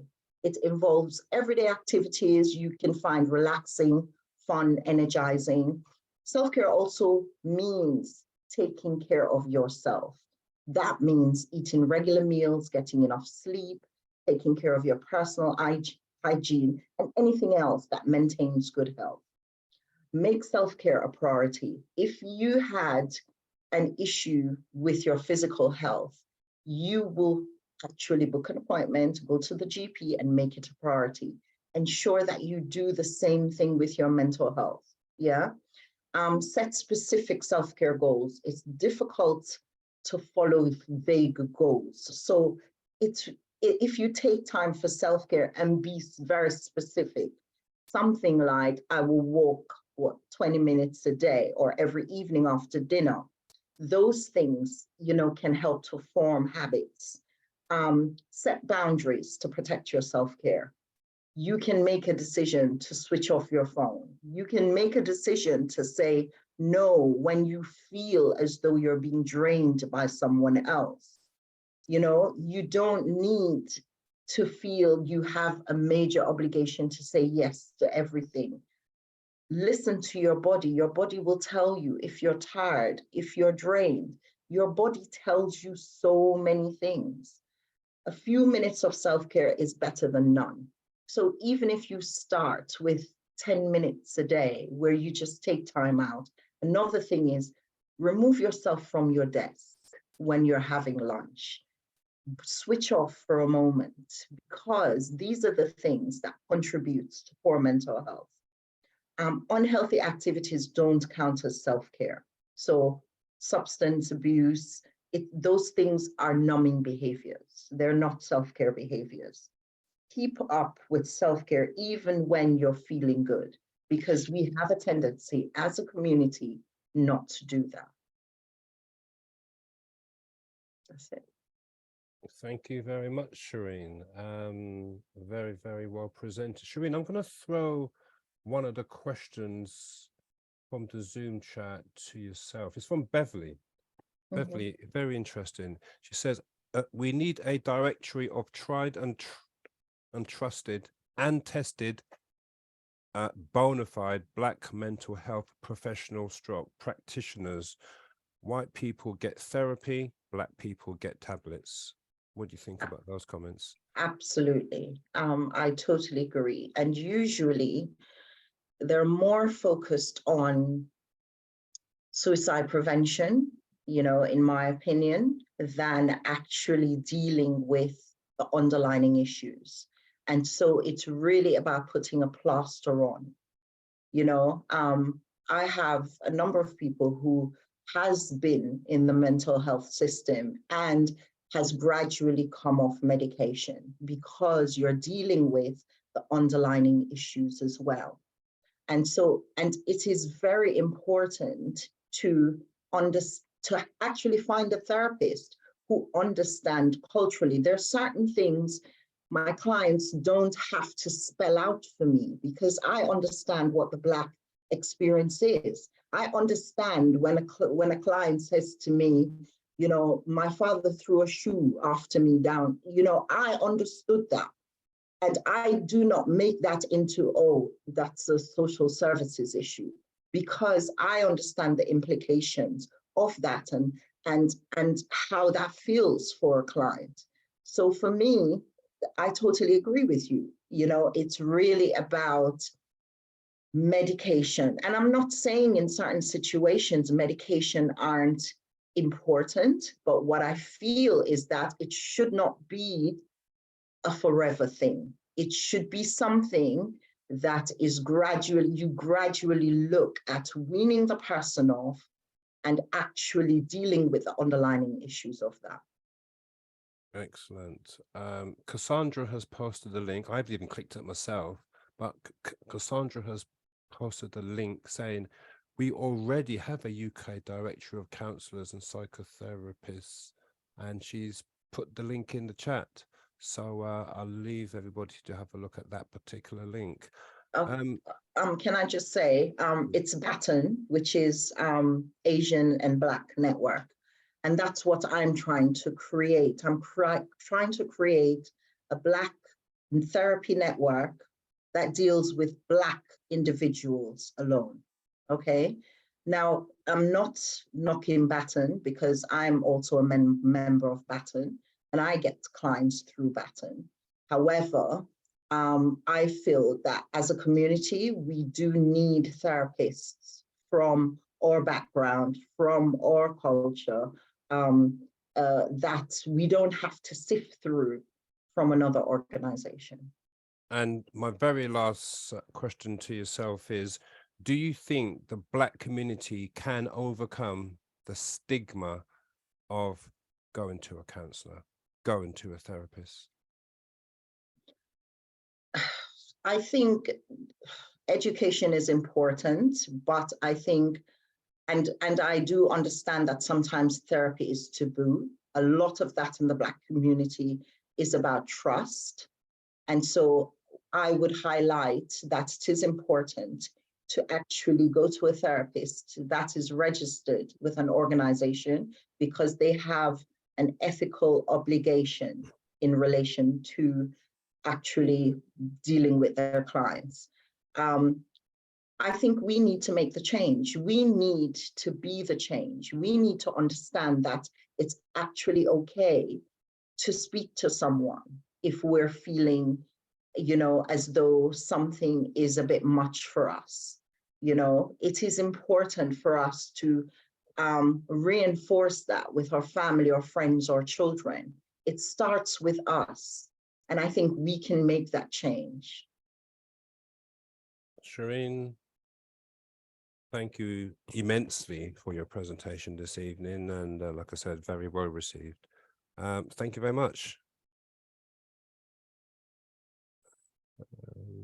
Okay, now before we go to Michael, oh, right, we've got Michael and we got Mervyn. Okay, before we come to both of you, I'm going to share a video. Now, this video is only 3 minutes long, but it's very powerful, very, very powerful. So let me share this with you, and I'd love your comments after this video. Feel low, lonely, just made me feel low, lonely, scared, and not wanting to talk to people when really I should have. I should have been, you know, talking to people, letting them know how I feel, how I am. Like many of us, Gavin has found the last 6 months a real challenge. From the pressures of the pandemic to the intensity of the Black Lives Matter protests. When he needed it most, he battled to find the courage to reach out. As a Black man, Yeah. do you think it's harder then to make yourself vulnerable? Yeah, yeah, 100%. It definitely is, because, you know, we've always been stereotyped as the tough guys, as the toughest guys, and you know, when we have that vulnerability to ourselves, or we show that vulnerable side, it's like it almost gets really exploited in the worst ways, and I think it's something I really want to change. You know, around when I'm walking in the street, it's the little things, it's the microaggressions, such as, like, you know, we're walking on the same path as someone, and then they cross the street, and then you turn back and you see they've crossed back. It's those little things. It's like, you know, I'm just me. You know, I could be the kindest guy. You know, I could be anything, but it's sad. I find it sad because I've never seen myself as that kind of guy. I've always seen myself as a loving, caring person, and then, you know, to immediately just walk out of my house and be judged and be seen as that, it's just really sad, in my opinion. What impact does that have on you, on sort of, you know, your sense of well-being and on what you think of yourself? Well, if you want me to be truthfully honest, sometimes it does make me want to play into it, And that just makes me almost resent myself a little bit more by wanting to play into it. So it's just really about knowing better and just going against it. And sometimes I always think why. I always question everything, like why does it have to be this way? Did you find somebody to speak to? Oh yeah, of course. Eventually I found the courage within myself, because I think that's what it takes to go out on someone and say, look, this is how I feel, I need help, I need to reach out. For Gavin, there's one thing you can do to help others struggling with their mental health. Just 3 simple words. Ask me, am I okay? Because I think that goes such a long way. For me, as well, especially, but I think for a lot of people it would. Those 3 words there, I think hold so much weight and are so powerful, and it could just make anyone release what they feel. And I think that's probably what I needed the most.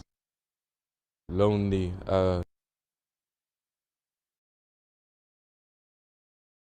Wow, how powerful was that? You know, such a lovely, lovely young man. I literally feel as I want to reach out to him and embrace him and be his mentor for the rest of his life. But yeah, very touching words from Gavin, being vulnerable. And that is what this evening is all about. Okay, we have 2 speakers who I'm going to limit to 3 minutes. So one of the hands has gone down, but Michael's is still up. So let's speak to Eldridge. Says that he was great. Absolutely fantastic. Michael, 3 minutes, sir. Yeah, you got it. First of all, I want to commend and thank all of the professionals that were on the show today. I think they gave us a wealth of information. There were a few things that Shireen said that were just so bang on point. And I think, I don't know whether anyone else thinks the same way, but I actually think the mental health issue is actually what's putting our youngers in jail right now. Yeah, and why our youngers are actually doing bad things to each other. It's probably because they was like that young man Gavin that was on the YouTube just now at DJ Harvey. He hasn't really got anybody to talk to. And you know, when you're in gangs, you suffer various pressures, i.e. peer pressures, wanting to prove yourself, etc. And sometimes that alone can be a mental issue, particularly if you don't want to do it. And I think when you look at certain issues with regards to the intelligence of our younger generations, from what I gather through research, etc., they're the ones who are being sort of like taken off the streets, i.e. killed, yeah? And I think within that, there is a mental aspect with regards to various issues that Black men are facing. And I also think she was right, Shireen was right when she said that Black men have to be more honest with themselves, yeah? I'm a man, and if something happens, like one of my family passing away, I'm not gonna stand up in a line and try to hold it if I had mad love for that person.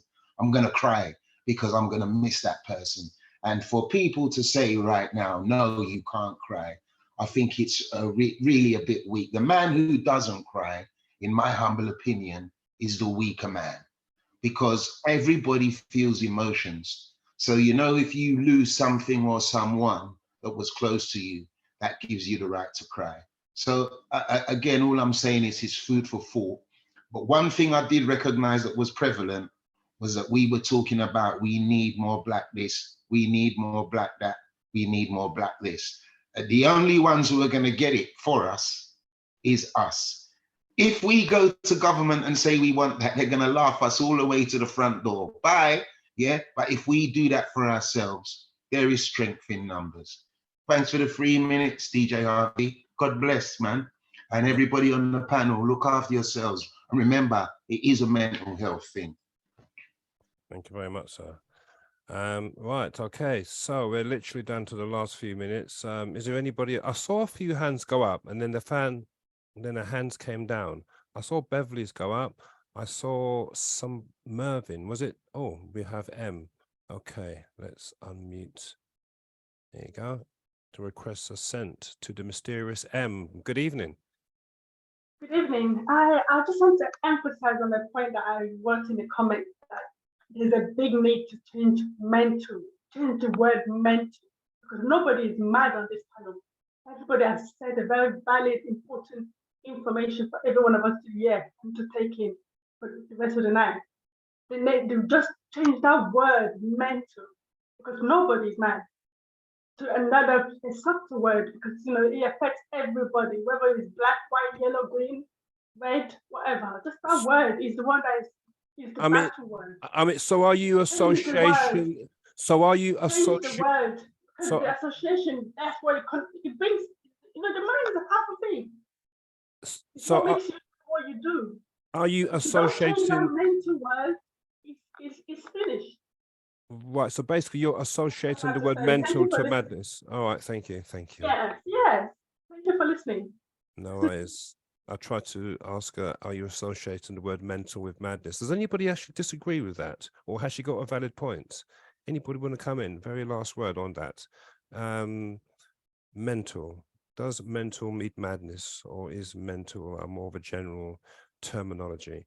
Yeah, I mean, I think,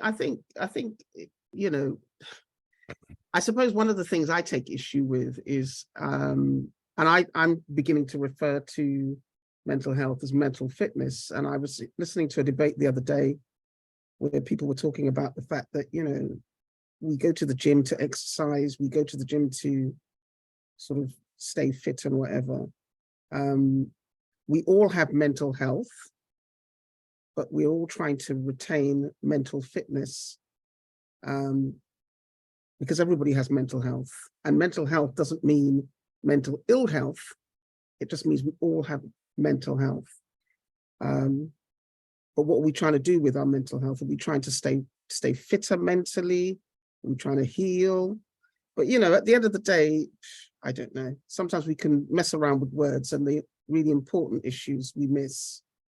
So that's my view on it. Excellent. Thank you very much. And if any of the panel want to say the final word or two, please feel free. But we are now coming to the very end of our BPM debate show on the mental health. No, I don't see any hands going up. So I'd like to say thank you very much to one and all logged on this evening to the BPM debate show. Sharon said this has been amazing, interesting, and thought-provoking. Cassandra says we all have mental health. The issue is some of us have poor mental. That emoji's in the way. I can't even see it. Have poor mental healing or mental illness. Winston has sent a link inside the chat regarding, he's also put a phone number, a mobile number in there. Let's take one or two more. Sylvia Smith says microaggression by no means means little. Mervyn says, Mervyn, your hand went up, then it went down. A very interesting discussion. Many thanks to Dr. Sylvia for sharing the link to this Zoom, and Eldridge. Eldridge has been applauding throughout, and it looks as though a lot of what the panels were saying, Eldridge, you're obviously in agreement with the vast majority of what they've said. I would have loved to have heard your contribution, Mr. Eldridge, a man of wisdom. He's typing away. And Angela says, very informative. Thanks for all the interesting speakers. And Anthea says, thank you. It was amazing and very informative. Like I said, there's a number of links. What I'm going to do, I'm going to collate all the links that has been sent out today. I'm going to put them all on one WhatsApp message and email, and I'm going to send it all out. Eldridge, wow. Eldridge, I've known you for over 2.5 years, and I didn't know Mr. Eldridge is a retired social worker. Wow. And the fact that you was applauding all the way through means that our panel were bang on the money this evening. Thumbs up from Mr. Eldridge. Right. So those of you who have we got 99, 98 people on, stay where you are because we're going to go through to 11 o'clock, give it a BPM experience. But for now, we're going to end this YouTube link. Thank you very much. The BPM debate is, we're going to be back here in 2 weeks' time. We are looking for, I'm looking for experts in the field of prostate cancer, stroke, breast cancer. Now, I have got a surgeon in that field, but at the moment he's doing Ramadan. So I'm going to wait on him, but I'm looking for a few people in that particular field, and we could have a debate on raising awareness and hopefully save a few lives, particularly the black men, because we go back to the black men whereby the black men are very reluctant to, in particular, go and get tested. And it's something which we need to overcome the stigma, because you never know, it will save your life. So for now, the BPM debate is over for today. We're going to be back in 2 weeks' time with another subject. Thank you very much, and we'll see you very, very soon. Thank you. Right, the recording has stopped. Are you sure you want to stop the recording?